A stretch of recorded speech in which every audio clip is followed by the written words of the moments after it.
cumpleaños, con el adorno de los globos, con la alegría del momento compartido con amigos. Le hace falta ya hace tiempo al escenario y al canto una aromada flor femenina.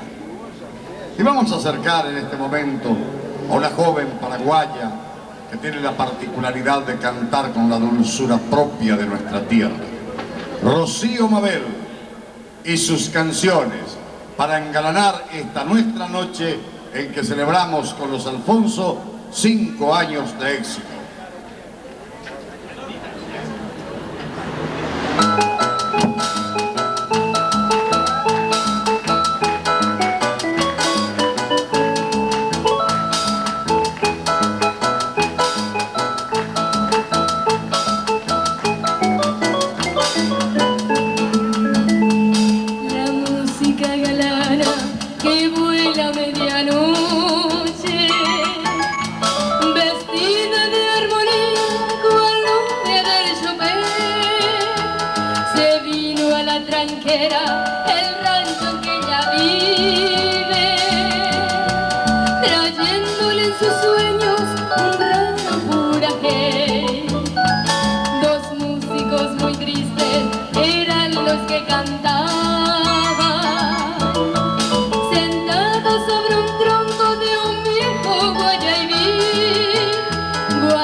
Muy buenas noches para todos y de esta manera estoy muy contenta y emocionada a la vez de estar aquí presente compartiendo así con todos ustedes esta noche muy especial y muy hermosa, como es en homenaje a un destacado grupo, el trío Los Alfonsos. Para ellos muchas felicidades y que sigan adelante cosechando lo que es lo nuestro y lo internacional, lo que es la música. Felicidades a sus padres que siempre los han apoyado. Felicidades para todos. Un fuerte aplauso para ellos. Seguidamente viene Checo Cuerpo Tenacua de Teodoro S. Monteros.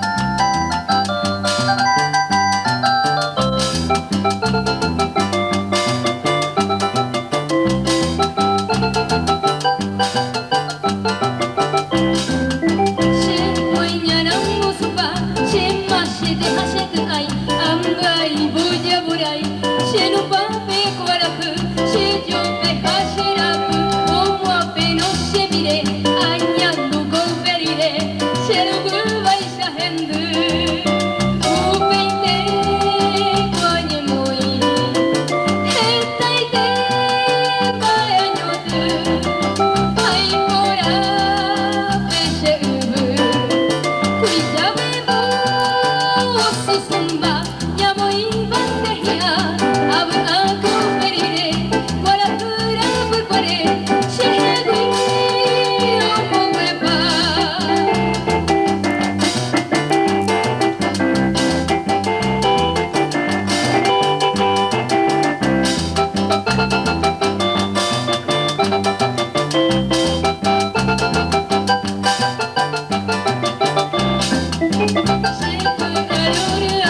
Gracias, muy amable.